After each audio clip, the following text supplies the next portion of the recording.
कक्षा 5वीं पाठ 17 जीवन के दोहा। कवि ठाकुर जीवन सिंह। व्यक्ति के जीवन में गीत कविता का बड़ा महत्व है। कितने ही मुश्किल बात को गीत कविता के माध्यम से समझा और समझाया जा सकता है। हमारे पूर्वज कवि कबीर, तुलसी, रहीम, वृंदरस खान ऐसे ही जिंदगी की नीति बात को समाज में बताए हैं। इस गीत में भी ऐसी ही बात कही गई है। इससे हमें सीख लेनी चाहिए। आइए इन जीवन के दोहों को हम अपने पारंपरिक लोकगीत के माध्यम से सुनते हैं।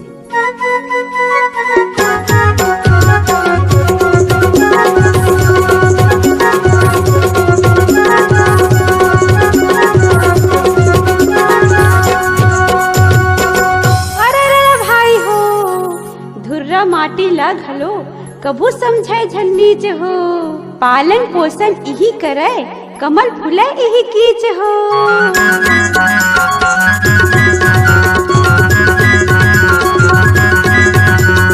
अरे भाई हो, टीका बाना के धरे होवत न कोनो संत हो। भीतर तो महुरा भरे, बाहिर बने महंत हो।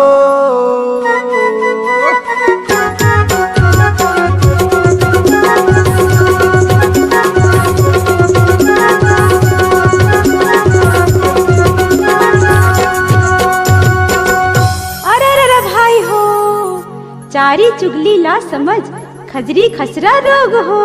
खजवावत सुख होत है, पाछो दुख ला भोग हो।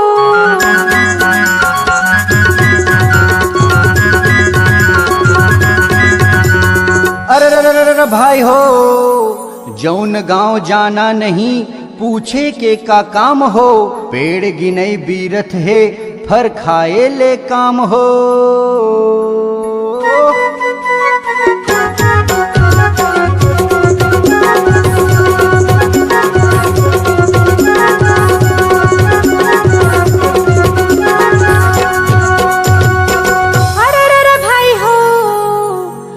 सलामत है अगर पागा मिले 50 हो।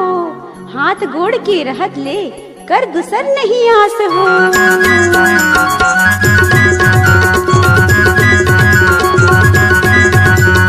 अरे भाई हो, बात निकलते बात ले, सौरे बिगड़े बात हो।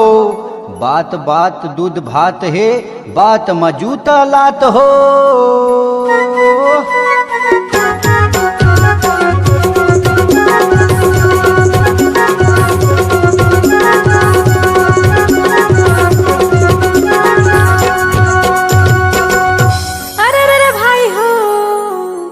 छोटे छोटे बात बर बहस बहुत बेकार हो। उलझो झन तकरार माँ, चुप्पी ए मासार हो।